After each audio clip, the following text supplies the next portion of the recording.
Tonight on Access TV, it's Gotham Comedy Live. Get ready to laugh with Buddy Fitzpatrick, Jade Cotta-Preda, Christian Ramirez, Andrew Kennedy. This week's host, Bobcat Goldthwait. Gotham Comedy Live, all happening right now. Ladies and gentlemen, Bobcat Goldthwait.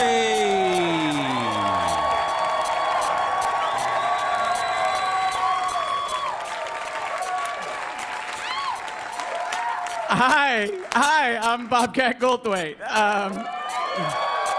Wow, thank you. Yes, you don't look the same either. I was big in the 80s, some of you weren't even born when I was relevant. All right. This is exciting and a little nerve-wracking because this is an actual live show. What makes it exciting is Gotham Con Live turns out to be on a couple networks right now and streaming. So people are watching this, so it's an accurate portrayal of what's going on in a comedy club on a given night. Except the people who are watching it streaming, there's probably an annoying buffering thing spinning around right now. Okay, so some of you seem like, is that his real voice? And the rest of you are going, I thought he was dead. Here we go. So I have a daughter who's an adult, and she is she works in the costume department on movies and television. This is a true story.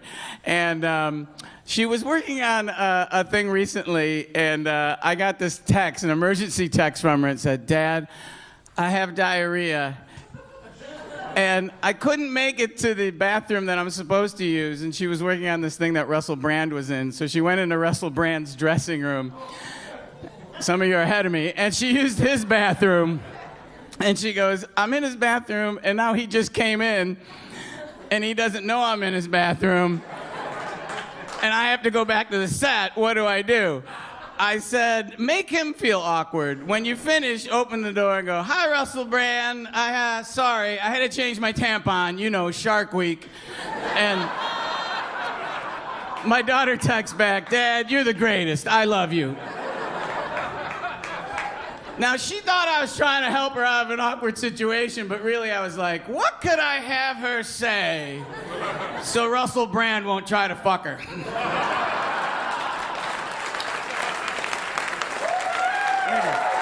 Thank you very much.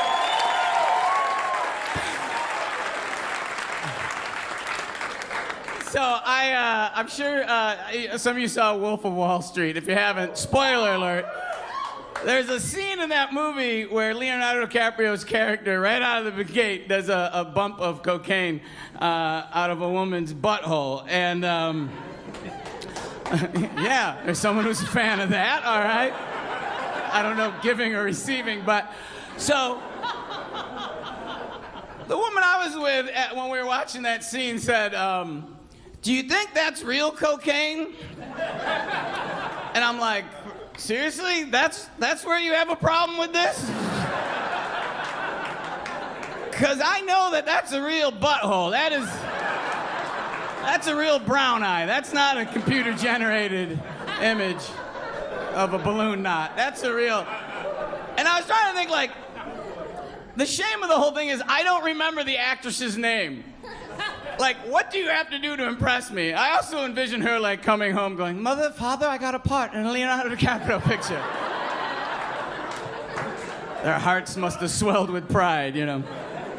I don't remember who she is, but she could have been responsible for the single greatest outtake in the history of cinema. She was already nervous, you know what I mean? Action! Yeah.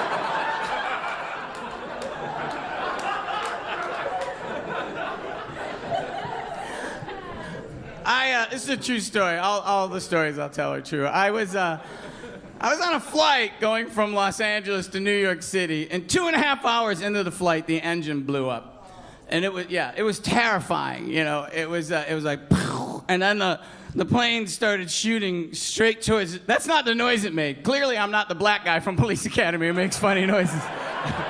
It was like.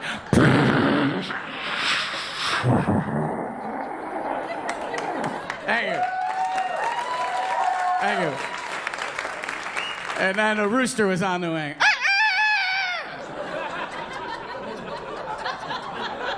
And Jimi Hendrix. Foxy lady. I don't know. That's as much of his act as I've seen. All right. So the engine blew up, and the plane started careening towards the earth, and people were flipped out. It was like like drinks were flying through the air, and people started praying, and people were crying. And I said to myself, "Stay calm. That's how you survive something like this." And I looked, and I saw two flight attendants who were looking out the window. And I swear to God, I'm not exaggerating. They turned around and they were sobbing. They were like, Oh, and you know how they always go, "We're here for your safety first." Fuck that. These whores had checked out. They were like, they're holding each other's hands going, "I always thought you were professional, Karen." And as the plane was careening towards the earth, the pilot got on. The pilot goes, "Hello, ladies and gentlemen. There's no reason to be alarmed. We're gonna land in Cleveland in 2 to 2.5 minutes."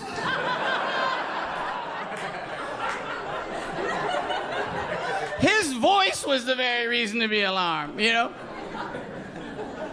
That's not very comforting. I don't want a pilot that's gone to his calm place, his happy zone, like, "I'm a little boy, it's Christmas morning, mother loves me." It would have been more comforting if the pilot was like, "Holy fuck, did you guys feel that?" I mean, oh good, this guy's in it. He's gonna be trying to come up with some solutions. He's not in denial. I want a pilot that's like going, "Do not look out the right side of the plane, ladies and gentlemen. Oh boy, all right, I'm gonna try some shit I learned in pilot school, but I've never really had to do before." That would be more comforting if he's like, "You know what? Keep your trays down if you want. It really doesn't matter. Go ahead and smoke. Seriously, smoke them up. Kiss a stranger. Rub one out in your seat." That would have been more comforting. Here's the part of the story where I lose some of the people, and I'm not exaggerating, it's a true story. The other people on this flight was a good portion of the United States Special Olympics team. I'm sorry, I can't change it so you're more comfortable. That's who was on the flight. It was 35 men and women in red, white, and blue running suits with medals. So if it wasn't the Special Olympics team, it was a really big hip-hop group with Down syndrome.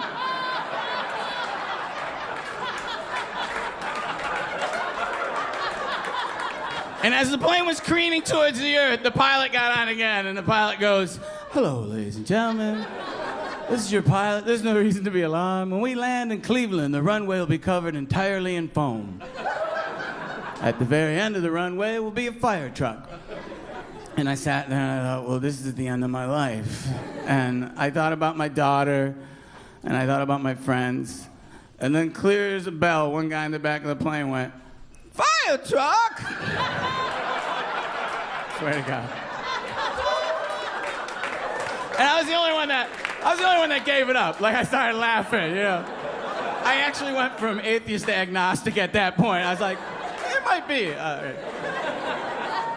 And I'm looking at everybody else, no one else is laughing, and easy for you to be excited, you got a medal. Here's my point. Now, I know some of you may work with mentally challenged people, or you may have them in your family, but if you don't think they say or do anything funny, you're denying that they're human beings, because that's the funniest fucking thing I've ever heard another human being say. Fire truck. I was trying to figure out, who was going to get top billing if the plane crashed. Was it going to say, Special Olympics team dies in fiery crash? Also on board, 80s comedian Bobcat Goldthwait? Or are you just going to read it fast? Bobcat Goldthwait, Special Olympics team, go, "Yeah, I told you." Hey, thanks a lot. We'll be right back with a whole bunch of really funny comedians. Stick around. Thanks a lot. Stay tuned for more laughs on Access TV. Live from the Gotham Comedy Club in New York City, Buddy Fitzpatrick is taking the stage when we return.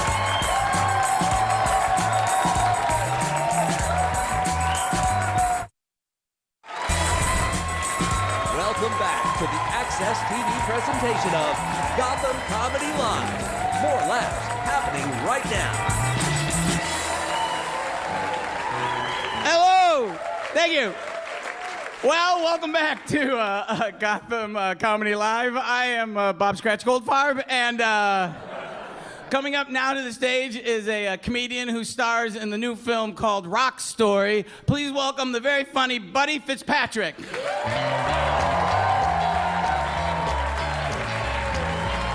Bobcat Goldthwait, ladies and gentlemen. Hello, hello, hello. I'm actually very lucky to be here. I fell not too long ago, and you know, you reach a certain point where you can't fall anymore. I'm at that age where you just can't fall. No, seriously, and I knew it the minute I fell. When you're young and you fall, your first thought is, oh my God, I hope nobody saw me. When I fell, my first thought was, oh my God, I hope somebody saw me. I needed help getting up. I really did. By the way, it was New York, so nobody helped me. I just laid there and must have looked normal. My father's 90 and he still drives. That's ridiculous. No, seriously, it's horrible. Everybody who passes us like this.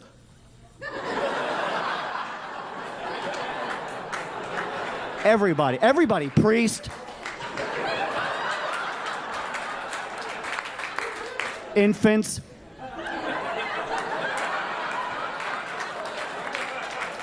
Everybody.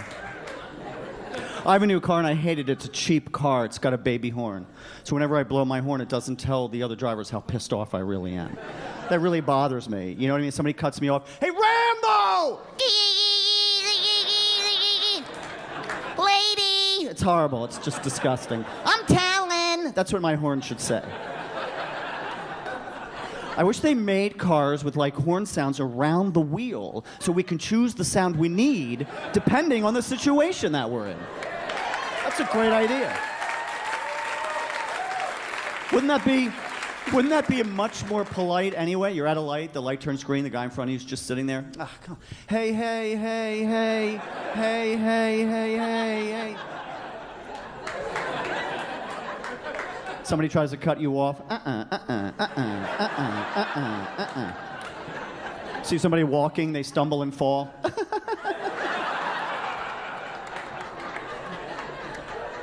It's great to be here, it really is. I'm divorced and I'm entering into my new life. I was married for 23 years. That's how long it took her to stop pretending to like me.